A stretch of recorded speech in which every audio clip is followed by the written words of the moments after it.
appreciate everybody being willing to join for this special meeting, and hopefully it won't take all day here. Let's start with the roll call. So, please, if you could call the roll, please. Miss Chansey. I'm here. Mr. Edwards. Here. Mr. Ferguson. Ms. Hartgrove. Here. Mr. Johnson.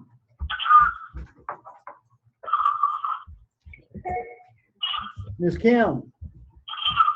I'm here. Dr. Trout. Ms. Tucker. Ms. Tucker. Oh, I'm sorry. Here. Ms. Cook. Here. And Mr. Ralston. Here. Did somebody else just join? This is Gordon Ferguson.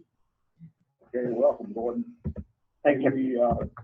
We do have a quorum present, so we will proceed. The first item on our agenda. I think someone else joined. Okay, we got Gordon. Is somebody else that wasn't here for the roll call join? Sorry, I don't. Okay. We've distributed the agenda. The first item is to approve the agenda by consent vote. Is there a motion that we approve the agenda? So moved. And you had a second. Any questions about the agenda? All in favor, say aye. Aye. Any opposed? The agenda is approved. Okay, Elizabeth, statement of necessity. Good morning, Chairman and board members. At the January 27th, 2017 State Board meeting, the Tennessee Department of Education staff presented changes to the Special Education Program and Services Rule and the Standards for Special Education Evaluation and Eligibility. At that meeting, the State Board had concerns regarding whether the proposed changes were more restrictive than federal regulations and requested the items be removed from the agenda so that counsel for the board and the department representatives could revisit those changes. The State Board staff met with department staff and further revised the language to align with federal regulations. Because the board has a limited amount of time to approve the rule and standards in order to align with the department's implementation deadline, this special called teleconference board meeting was convened to allow the State Board to review the proposed changes. As members of the State Board reside across the state, it was determined that a physical quorum of the members could not be assembled in Nashville for the purposes of the special called meeting. As such, the State Board is meeting via teleconference to review and vote on the changes to the rule and the standards and other issues as noted on the agenda. Okay. Thank you, Elizabeth. We'll move to the report items, and the first one is the update on the high school graduation requirement. And Candace, or you can do that? Yes, I will start, and then I'm going to turn it over to Nate Schwartz, our Chief Strategy Officer. Let me start by saying we have had multiple communications to date with our directors over the past several weeks related to the high school graduation data that was presented in the Seamless Pathways report, and we want to bring you some updates on that data and the strong work that's happened over the last about 6 weeks. Share some of the amendments to the report that have been made and the next steps as it relates to potentially bringing some work to the State Board. So with that, I'll turn it over to Nate Schwartz. Sure. Thanks and good morning. Good morning. Morning. So as you know, during our last meeting, we spent a lot of time discussing the Seamless Pathways report broadly and the whole series of recommendations about how we can provide better pathways to take more of our high school students and bring them to and through post-secondary. But then we also spent a fair amount of time on the surprising statistic about graduation requirements and the number of students who apparently in our data were missing single courses. And at the time, we talked about the fact that we believed that some of this was due to data issues and some of this was due to actual missed courses. And while we'd worked with some districts on figuring out the difference, the difference between those two buckets, we hadn't gone in at the level that we have since then to try to figure out exactly what was going on district by district in terms of this data. And so we've followed up and done that, I think, in a way that has taken us a lot farther and also clarified a series of misunderstandings and misframings that came out of that initial data. And we take a fair amount of the responsibility for that. But as you know, the stories that came out following that were about the large number of Tennessee graduates who shouldn't have earned diplomas. We have since then spent a lot of time with individual districts going through this data on a kid-by-kid basis, which for various reasons is the only way that we could determine exactly what was going on here in every district. And I want to say first definitively that the story here is not that we have lots of graduates who shouldn't have earned diplomas. The story is actually that we have, across that large percentage of students who in our data looked like they were missing single courses, we have three buckets, and this is on the slide in front of you, of reasons why that was the case. The first reason, and this was, if you think of that total percentage of kids apparently missing requirements as about 33% of our graduating cohort, about 11% of that, or a third of the third, were data entry issues. And these were issues where district people were entering course codes into their SIS systems that then translated up into our educator information system that didn't allow us to see that the student had actually taken the master course that was referred to. So this includes everything from dual enrollments not being coded in a way that allowed us to see that that was actually an English course, to some online courses, to just a series of small mistakes, so often stemming from a lack of guidance on the department's part. And so one of the, I think, really positive things that have come out of this is that as we've been working with districts to clarify the data, we have really, really tightened up our guidance on this and gotten to the point where I think our data going forward, even if we didn't do anything else, and we'll talk about what else we're doing, but I think our data going forward will be much cleaner in this area because we've actually figured out the series of misunderstandings on both ends, the district end and the department end, about what we were saying that allow us to end up in a better place data-wise. So that's bucket number one. Bucket number two is that we still do see in certain places the high use of fine arts and foreign language waivers. So as you know, state board policy approves the use of fine arts or foreign language waivers where in order to, in the words of the policy, expand the elective focus. So certain students— Can I interrupt a second? Yes, sure. For some reason, I'm getting garbled. I can't hear or understand what you're saying. Sure. I will change positions with respect to the phone and let me know if this is better. Is this any clearer or is this equally bad? That's really bad. Equally bad? It was for a second there, but it may have cleared up. The other thing I would suggest too is we have the public muted, but for our board members, if you don't mind keeping yourself on mute, except for when you're talking, that might help. I don't know if it's a background issue or something on our end, but it might be something to try. Well, you're clear. I was standing just where I was. It's just me. Okay, I'm gonna. Hey, enunciate. I'm going to stand exactly where Sarah was. Please do interrupt if you can't hear me or understand me. The place I had ended was that I think we've gotten to a much better place in terms of our department guidance and our communication with districts on what is required and what is getting entered in the system. And I think that by itself means that we will have far better data on this topic in the future and be able to say with confidence, in a way that we haven't up until this point, exactly which courses students are taking and how they're fulfilling our graduation requirements. There are also, and you can see these on the slide, 2 other buckets of issues that caused that large number of students that we saw as missing requirements. One of those was the use of foreign language and fine arts waivers. As you know, state board policy allows districts to make a decision to waive fine arts and foreign language credits in order to expand the elective focus for individual students.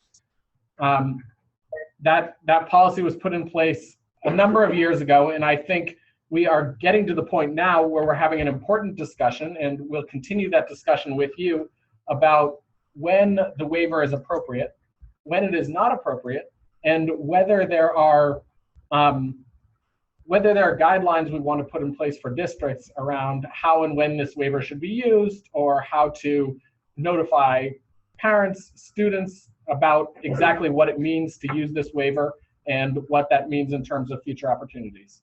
So that also accounted for about 11% of the graduating cohort, or again, a third of students that we saw. And we are and look forward to continuing that discussion with you. And finally, about a third of the students the last 11%, was actually coming from either course substitution misunderstandings or missed courses. We saw some of each. We saw students taking journalism instead of a 4th English. We saw students taking ancient history instead of world geography. We saw some students missing 4th math courses, some students missing science courses.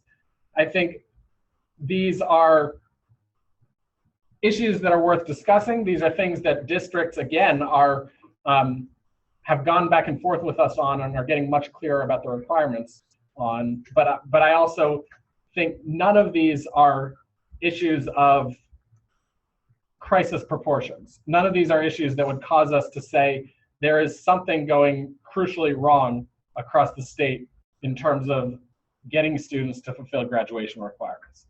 And that feels like the most important clarification to leave all of you with. And the thing that we think we got wrong in the framing last time and want to make sure that all of you are clear about going forward. That doesn't mean, and again, I don't want that clarification to minimize what I think is really the importance of thinking about the messages that we have about making sure that students are taking the right courses that lead them into post-secondary, and the ways that we see that happening in some places, not happening in others, and the improvements we think we can make in terms of guidance, counseling, and the opportunities that students actually have access to. If we go on to the next slide, I can just describe to you what we are doing as follow-up here. So there are a few things. The first bullet point describes the fact that we provided additional guidance on course entry to our districts, and our districts have worked just incredibly closely with the staff in our core regional offices to clear up this data and to understand exactly why it wasn't clean in the first place.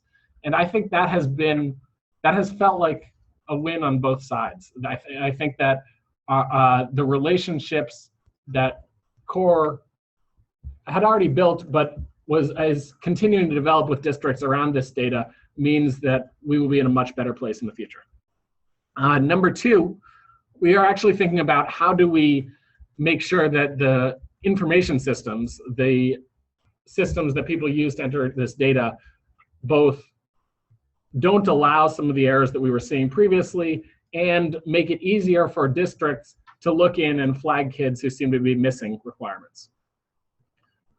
Number three, one of our takeaways from this is that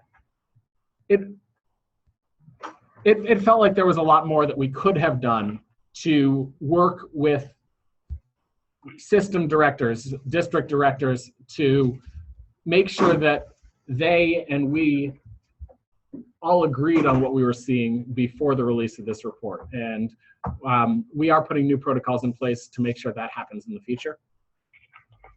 And then number 4, you can see that the commissioner is engaging a group of directors and stakeholders to talk about waiver policy and potentially make a state board recommendation in the future.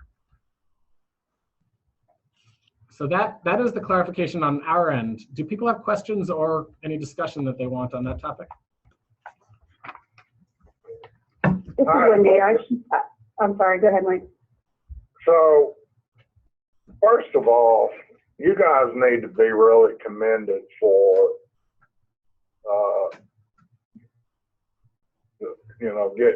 discovering this, analyzing it, really dissecting it as to what it is and what it isn't. And really, really good work. And I hear what you're saying, that you could always do a better job with the districts, but also these districts have to be grown-ups too. Couple questions I have. And this is, I'm ashamed to ask this question, is foreign language a requirement for college? It is a requirement for 4-year institutions. So have we heard, or do we have any idea how many people did not get in a 4-year college because they didn't have their foreign language requirement? So typically, well, one, the answer is no. We would not have that knowledge. Speaking from someone who has seen a transcript at a 4-year institution where foreign language was not present, a student could still be admitted, but there would have to be some remedial work done in foreign language to get that student up to speed. So that would typically look like someone taking 6 hours of coursework that they are not necessarily getting college credit for. And that could be done in lots of different ways. It could be a student going online and doing it and paying for it. It could be some remediation that's done at the college itself. But we would have no way of knowing what that number is at the college level. Now, Nate could speak to what we saw in terms of who graduated without it at the high school level. So I think the only addition that I would make to what the commissioner said is that we do see that students missing those foreign language courses both attend post-secondary at lower rates and attend 4 years at lower rates, even when you do things like control for ACT scores. But as the commissioner says, we don't have data on where people apply, where they think about going, or where they end up. And so we can't actually track this question of, are there students who wanted to go to 4 years who couldn't because of that missed foreign language? I guess the reason I say that is when we as a board, you bring to us for discussion as to what, where waivers are appropriate.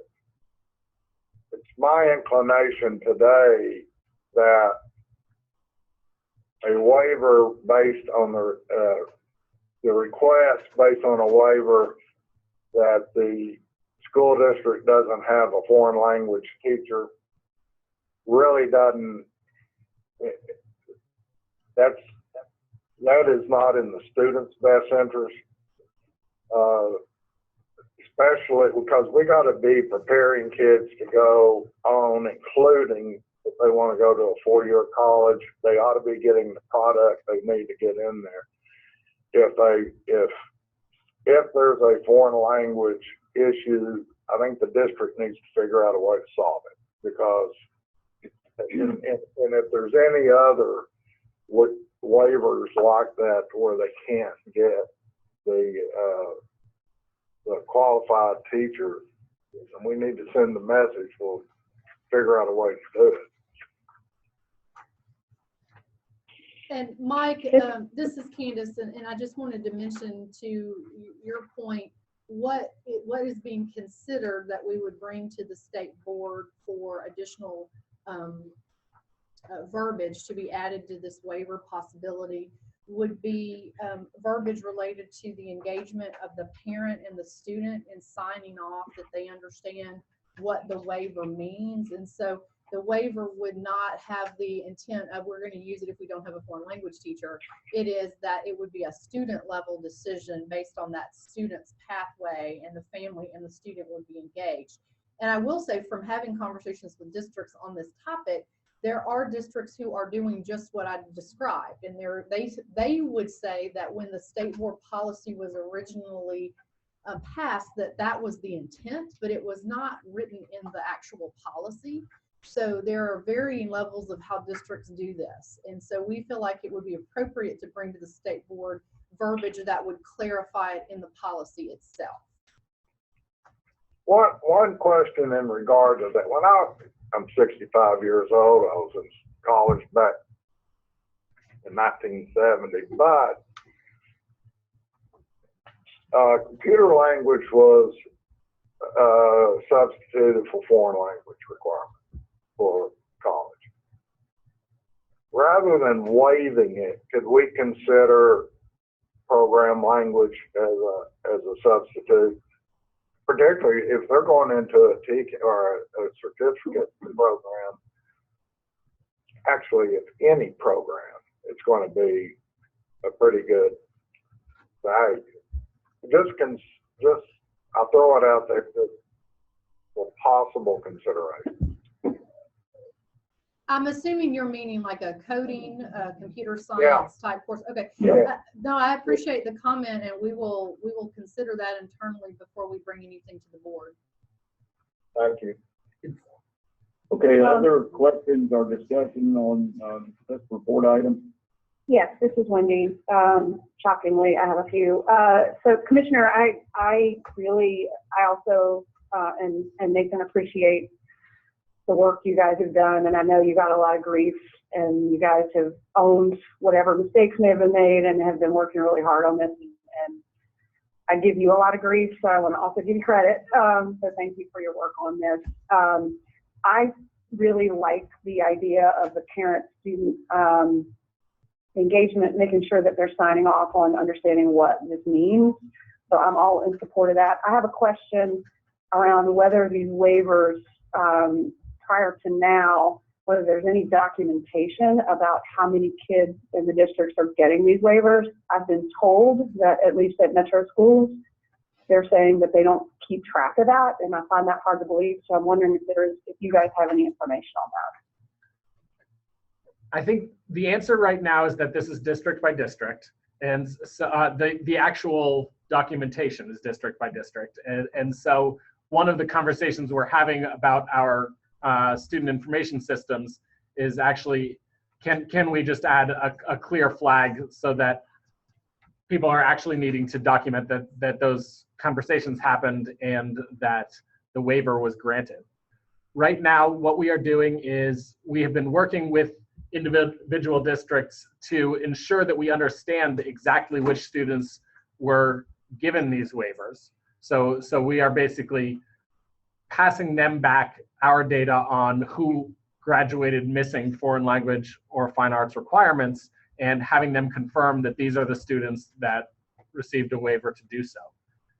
And I think for the most part, we're seeing that our information lines up with theirs. We're also seeing very large differences in the percentage of students earning waivers by districts. So this is not universally used at high rates. I want to make that clear. But the documentation itself does not exist at the state level.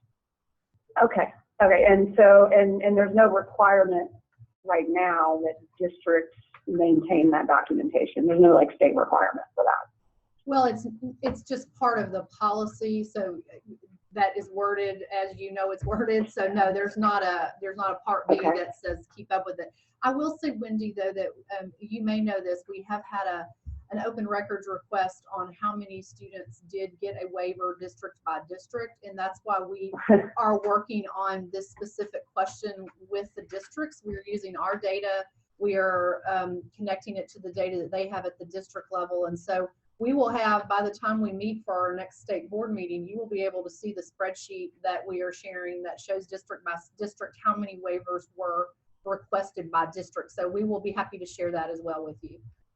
And the Okay, reason, so, but I mean, my concern is, well, there's a new concern now. If you're having to put out a lot of energy to create or to go hunt down that information, I would love, when we are having the conversation about what the policy changes would be, that there be some requirement, and I guess if they're having parents and students sign that they understand, that's easier to document, but some requirement that districts are providing that information to the state on how many waivers, and also that be somewhere transparent for, you know, parents or students or anybody who's looking at the report card or whatever to be able to see, because I think a graduation rate, if I'm a parent looking at a graduation rate with a, you know, 20%, I'm just making up a number, I'm not saying that exists, 20% of the kids didn't take their foreign language versus the graduation rate where 0% had a waiver is a big difference. So I'd like to see that transparency. Sure. Yeah, Wendy, let me break in, because I do want to clarify, because I hope we didn't give the wrong impression. We do know what students at our state level data, we do know what students do not have a foreign language. So that's the data that we have. We know if the student didn't have a foreign language, we know if the student didn't have a fine arts. What we are clarifying with the district was, did you provide the waiver for that, right? Did you go through the appropriate process to provide the waiver, or was something else going on? So we do have that information. Okay. with the one other caveat that makes it a little easier for you. Okay. Right, and the reason we're doing this process with districts is that, as I said, there are these several buckets of issues that we were facing in the data. And the one place in foreign language that we saw issues in our data is there are some districts that were using online foreign language courses and not coding them in a way that allowed us to see the student was getting foreign language credit.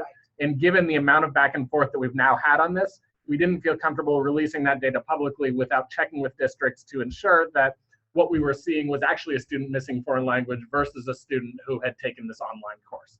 So that's the work we're doing right now. It is not, I think it's a good process both for us and districts to ensure that this data is clean in the future.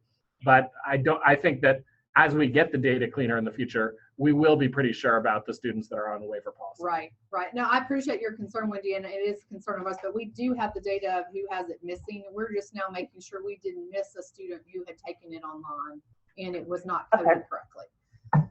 Great. Okay, thank you. And Okay. this is Lillian Hartgrove. I do want to also thank you for what you all have done to dig deeper into making sure that the data is correct and that we do have a proper reflection of what the reality is. Because as you all know, I do visit with our directors of schools in this region, and there was certainly, as you all know, a lot of consternation and concern about a report being issued without having conversations with, at least not with the directors of schools in this region. So there was a lot of concern that the data was perhaps not correct. And I think in your digging deeper, you found out that there certainly were errors and even the reporting of what, when the first report came out. So I just want to make sure, and I see that from what you're sharing today, that you are taking measures to ensure that data is correct when it is reported to us, because we all heard it for the first time during our last board meeting and barely had time to react to it and really understand what we were hearing. But knowing that it's factual is hugely important, in particular when it hits the press, and then Truth in Advertising comes along, and then there's this huge concern that we're not accurately reflecting what the truth is. And so we want to be honest, and we have to know that it's right before it gets published. So thank you for your plan to rectify this going forward. And Commissioner McQueen, certainly for engaging a group of directors so that we do know that what's being reported and that the process is being followed correctly and that you are engaging them appropriately. So thank you all very much. Thank you. And I will say in the report, if you are to go online and pull it up, we did put an addendum with the further information that was found in the district conversations, the district analysis with our data analysts at the core region. That addendum is behind, it's actually in the front, right after the executive summary. And so that has been updated as well in the physical report. And again, just to note that the data we had at our disposal at the state level that we reported was what we had, and we have now gone deeper into determining what was the reality of that data based on, again, these three different issues, the waiver, the course substitution issues, as well as the data entry issues. So I appreciate that and hope that where we are now has put us in a very good place going forward. Yes, and thank you for that. I did see the addendum. Thank you. Okay, any other comments or questions on this item? Okay, we do appreciate the work that's going on here. I think it's very important, and we'll look forward to recommendations coming forward for the April meeting.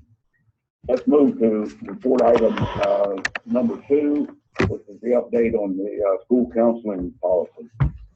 Candace, or you could do that? Yes, let me make one just brief comment, if you don't mind. The person who is actually presenting this is our Assistant Commissioner Danielle Mesra. This will be her last presentation to the State Board on a call. Her last day is actually tomorrow.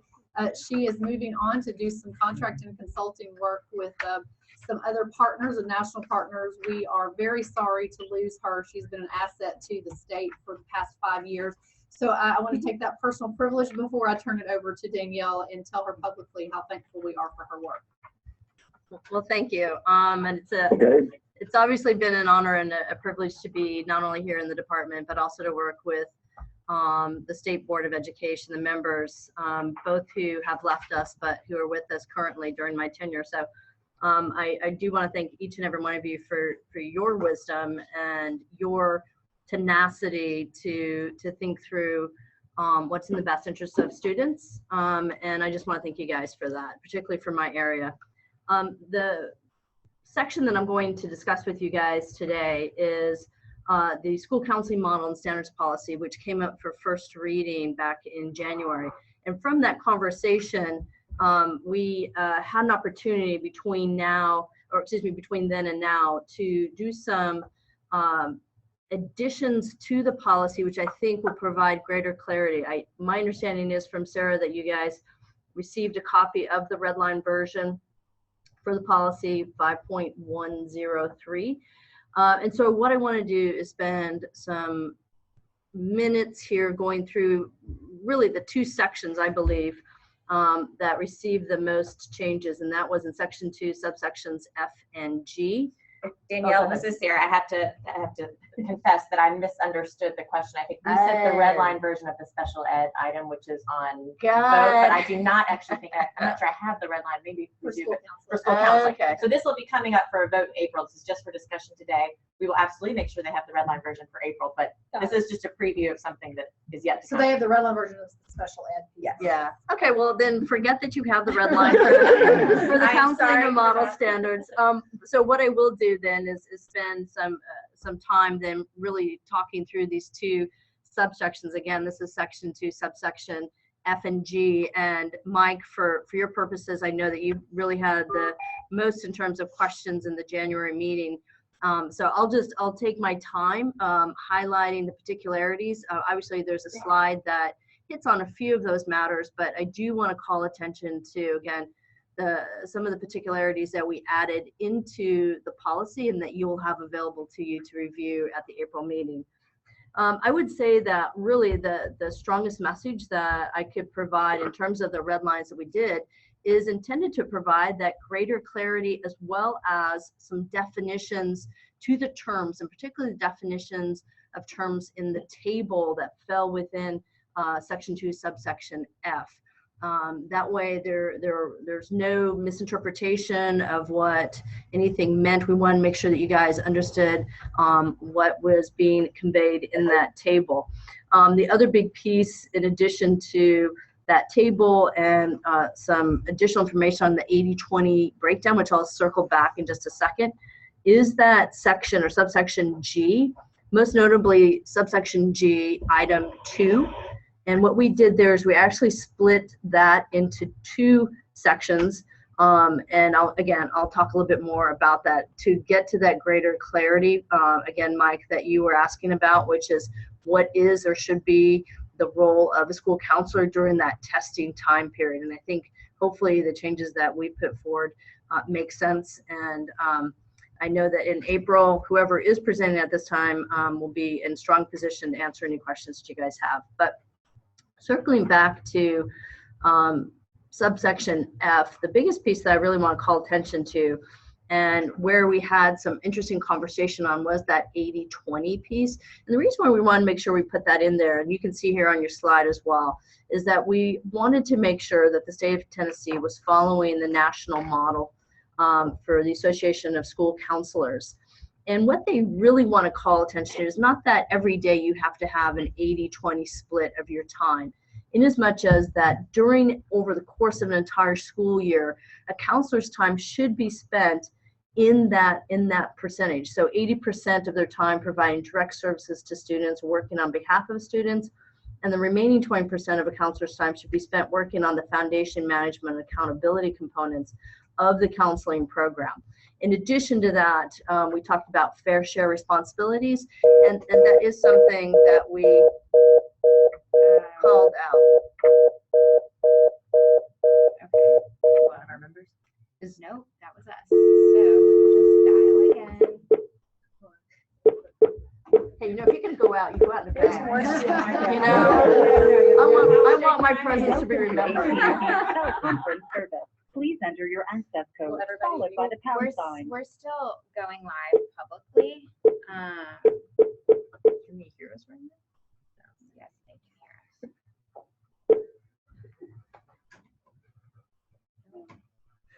Just call back.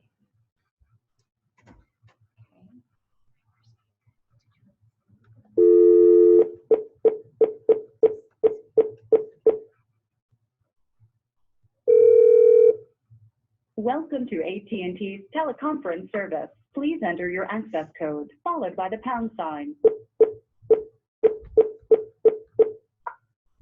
To join the conference as the host, press star. Otherwise, press pound. The host has not yet arrived. Please stand by. There's something. Sorry, everybody, just give me, I'm gonna try. For those of you that are joining us from the public, please just give us a minute. I will just say, for those of you that have planned meetings, I think the special Welcome conference to calls are more AT&T's stressful than teleconference service. the in Please person enter for your this reason. access code followed by the To join the conference as the host, press star. Otherwise, please enter your host password followed by the pound sign. There are 1 participants on the call, including you. You're joining your conference as the host. For a menu of available commands, press star pound. Hi, is there anybody on the line? They just need to dial back in. They just need to dial back in. Yes. I think everyone else is trying to get back in now. Okay. Hi, Nathan. Hi, this is Lillian. Thank you for This is dialing back in, Allison. Lillian and Allison. I think everybody's trying to dial back in. Sorry about that. This is Wendy, I'm back. There's Fielding, I'm back. So who's gonna fess up on hitting the abort button? That would be Mackenzie. Not sure what happened.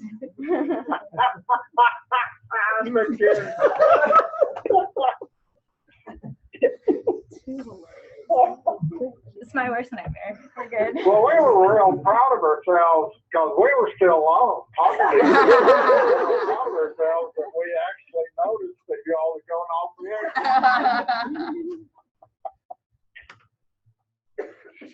Should I continue? Okay, so this is Danielle. We're gonna try and pick back up where I left off, and we'll see how it goes. But thank you guys for your flexibility. So just circling back on the 80-20, I think the biggest message that I want to just make sure you guys carry with you into the April meeting is the 80-20, and as it shows through in that table as well in subsection F, is really intended to provide the guidance for counselors as well as for administrators, parents, other stakeholders, so that more folks are familiar with how a breakdown of a counselor's responsibility should look like, particularly over the course of an entire year, knowing that this stuff ebbs and flows during that time. I will say, again, in the table, we did provide a lot more in the way of definitions for the terms that are used. And again, I hope that that will help in the understanding both for administrators, but also for you guys as you look at this in April. The last piece that I, again, want to call attention to is subsection G. And this is where we had the conversations around, you know, what should our recommendation be for school counselors when that testing time comes around for schools, for districts. And in the same course, within that original G2, we actually also had some information concerning a counselor being used as a teacher of record, as well as for delivery of academic interventions. And in our conversations here within the department, we realized that we really, for better understanding, we needed to break that original G2 apart into two little bullets.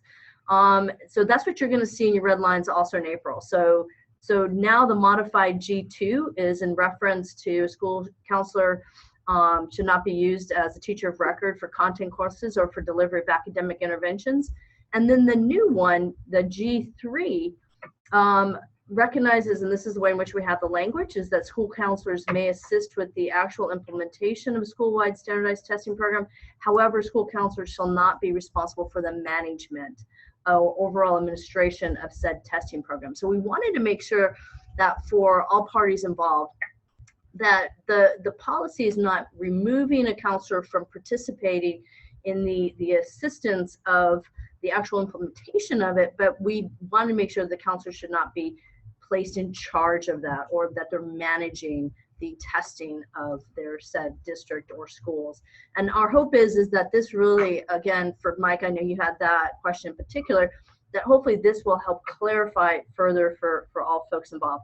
But primarily, those were the things that we did for those two subsections. And again, my hope is that when you guys see this red line in April, you'll get that clarity that you were seeking. So I'll stop there and see if there are any questions. Danielle? Yes. This is Allison. I'm just a little bit confused. Are you talking mainly about high school counselors or all school counselors? All school counselors. So this policy relates to K-12. Okay, thank you. You're welcome. Okay, Danielle, one of the things that I was thinking as I read the text the first time was that if it's not required that a guidance counselor keep track of their time and thus their 80-20 spread, and so it's at their discretion, it could be looked upon by others as sort of not being a team player. If we require it, then they're off the hook for that.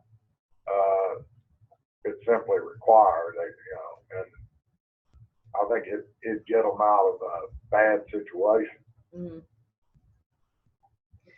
Yeah, I mean, I think that's something that you guys can take up for conversation. How we've approached this is that these are guidelines representative of the ASCA national model, and recognizing again the ebb and flow of the 80-20 plus the fair share responsibilities can differ day to day. The requirement, I think you would have to be careful and mindful of how that's worded, so it doesn't give the impression that every day should be an 80-20 split, but that some days that might be 70-30 or 50-50 or 90-10, just depending on what's going on.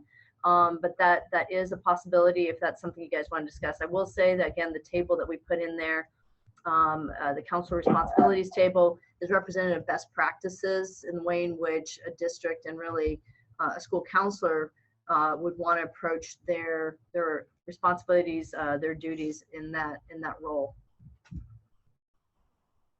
I think the intent of what we're doing here is great and moving in the right direction. I'm a little bit concerned that we get overly prescriptive and really limit the school or the district's opportunity to implement it in the best way. So let's be careful about being overly prescriptive.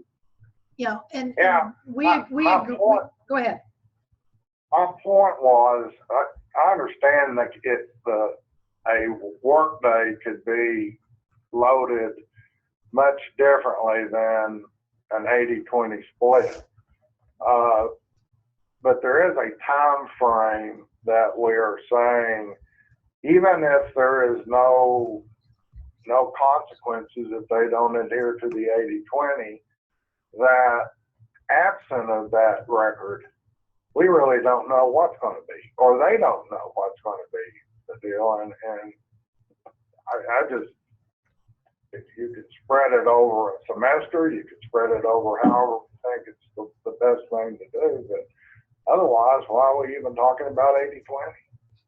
I think the general idea, Mike, and this is Candace, is that we are maybe clarifying with the 80/20 split that it should not be the counselor's full-time responsibility to oversee the entire testing program. I think that has been the challenge that we have seen, is that if you have a counselor spending typically more than 20% of their time on a testing program, then it becomes very challenging for the counselor to do the advising and the support mechanisms that we would want to have in place at elementary, middle, and high schools. So the tone of this is that your work in terms of the manager of a testing program should be minimized, but you can still work to support the testing program. In fact, a counselor has a unique role and insight and to be able to understand student reports and give that feedback and support the structure. But that should not be the counselor's full-time role. And so this is an attempt to clarify that. If there is feedback that it still does not give that clarification, then we're happy to continue to work on the work. All right, I get it. Okay, other questions, comments? Okay, well, Danielle, we're certainly been great to work with you. I think you've done some great work, some great presentations to the board, a lot of good work on standards, and we want to wish you the very best for the future. Thank you, Chairman. I really appreciate it. Thank you, Mike, as well.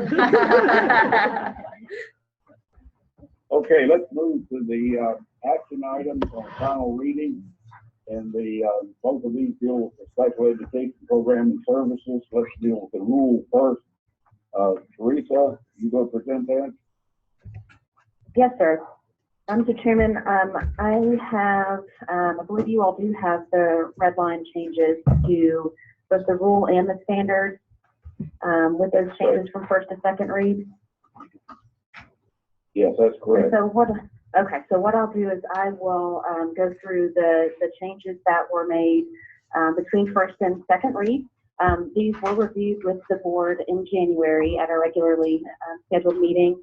And so I'll try, just for the sake of brevity, go through these pretty quickly. As you all will remember, there was an initial task force that convened last March to look at our existing disability definitions and guidelines and make a recommendation for any revisions based on that review. And so as you heard, there were many stakeholders involved in that ultimate recommendation to revise several of our disability standards. And so I'll go through the rules first, which of course are the disability definitions. The changes from first to second read based on public comment and written feedback, as well as board input, include some clarification to the autism definition to clarify the subset of the characteristics of autism. So for example, the word both was added to point out that both items A and B would be necessary to meet the definition.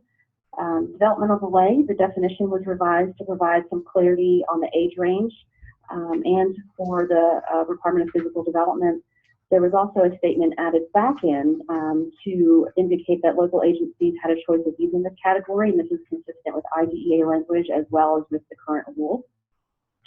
The emotional disturbance definition was revised to be consistent with the IDEA language, and as you all will remember, this was an item that received some questions at our last meeting. And so following that January State Board meeting, we did meet with Elizabeth Taylor to review the concerns that were presented by the board members, and it was recommended that we revise the language to completely align with the IDEA federal definition. So The definition that was proposed at our last meeting included some state-specific language that was still there from the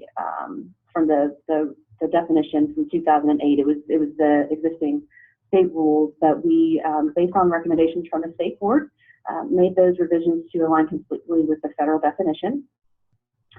The functional delay definition was also revised to add a rule-out statement, essentially to encourage the use of, or at least consideration of, appropriate IDEA categories, as functional delay is a Tennessee state category only.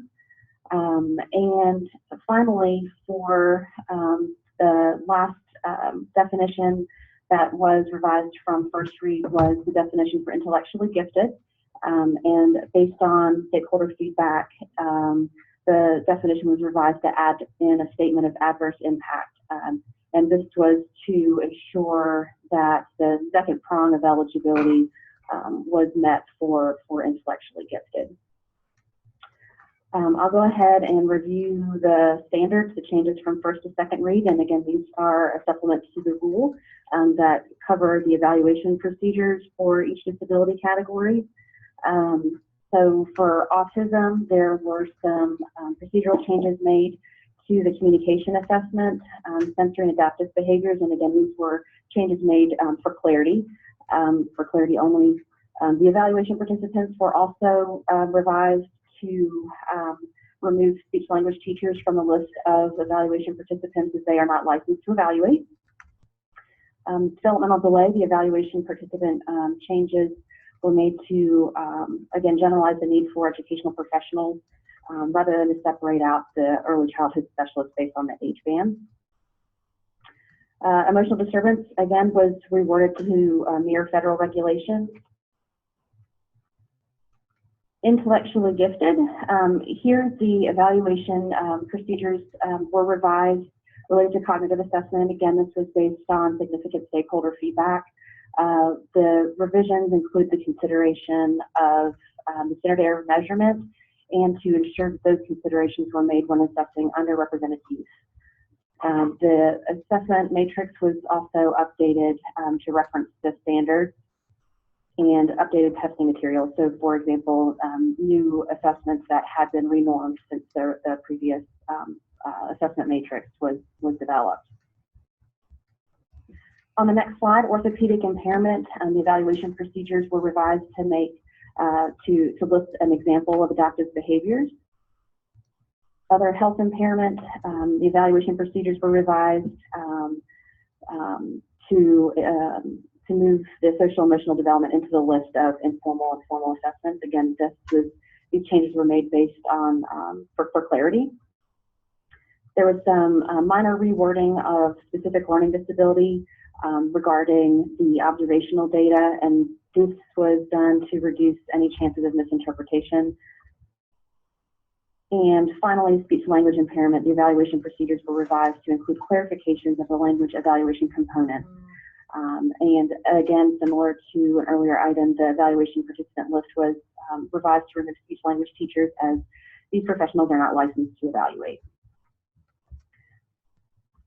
So based on feedback from public comment, from written feedback, and from the board's recommendation, the Department of Ed would recommend adoption of this item on final reading. Okay, questions on either the rule or the standards? Any questions, comments? Feeling this is Wendy. I just want to, because I'm the person that caused this problem at our special meeting.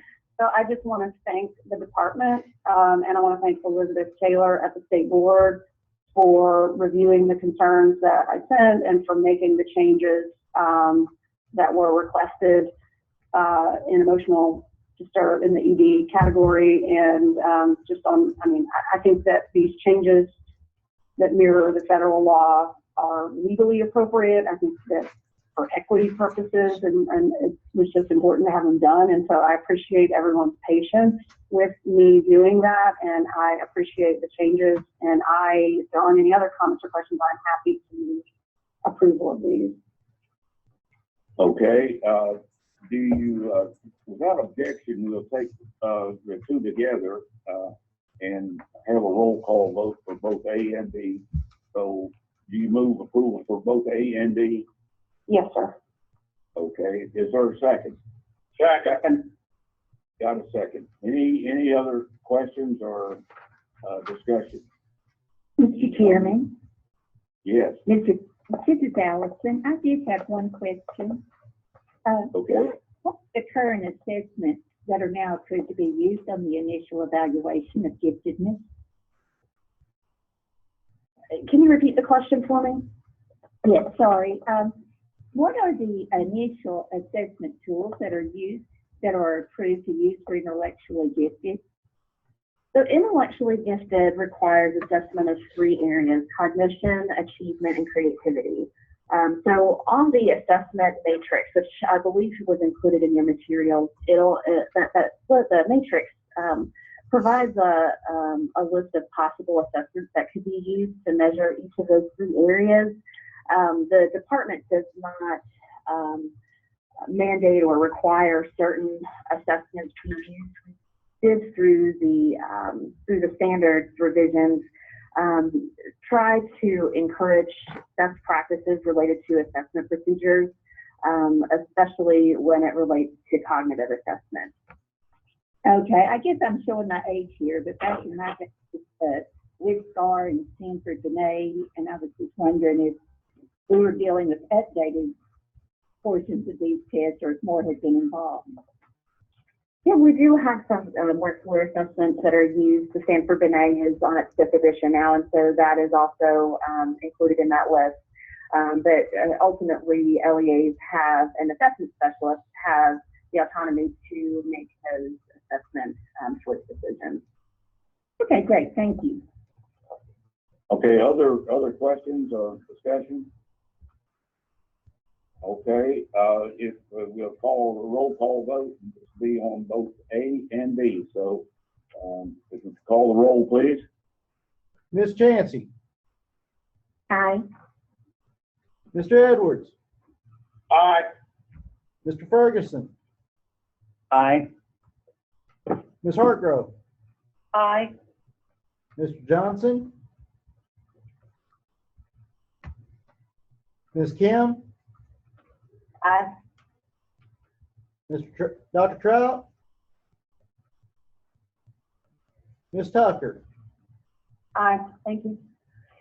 Ms. Cook, Aye. Mr. Ralston.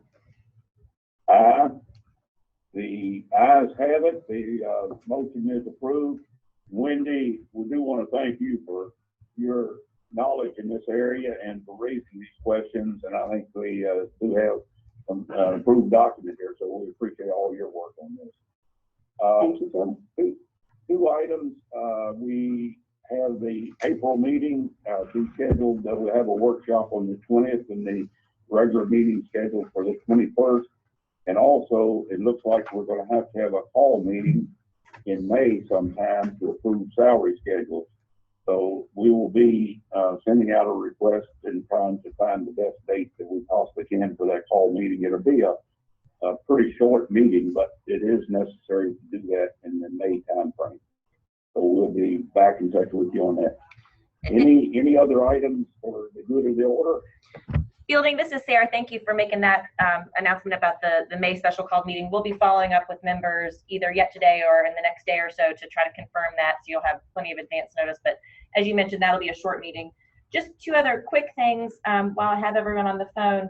I wanted to put a plug for the department's event on April 5th. It's from 10 to 11:30 to unveil sort of the new report on the status of new teachers in Tennessee. I think it's going to be a really important and provocative discussion. I think there's going to be some special guests, and I think it'll be a really a strong event for all of you who are interested in teacher preparation and are able to be in Nashville. I think it's at the Music City Center. And Candace, we'll make sure we get emails out with additional details, but we'll just encourage everyone who's able to join for that event on April 5th. And we have just confirmed that former Secretary of Education John King will be part of the event. So we do hope you will come and be active in this conversation because it's one that I know you care about and the board has a lot of responsibility over. So there will be some supply and demand conversation as well as the work that we're doing with teacher preparation.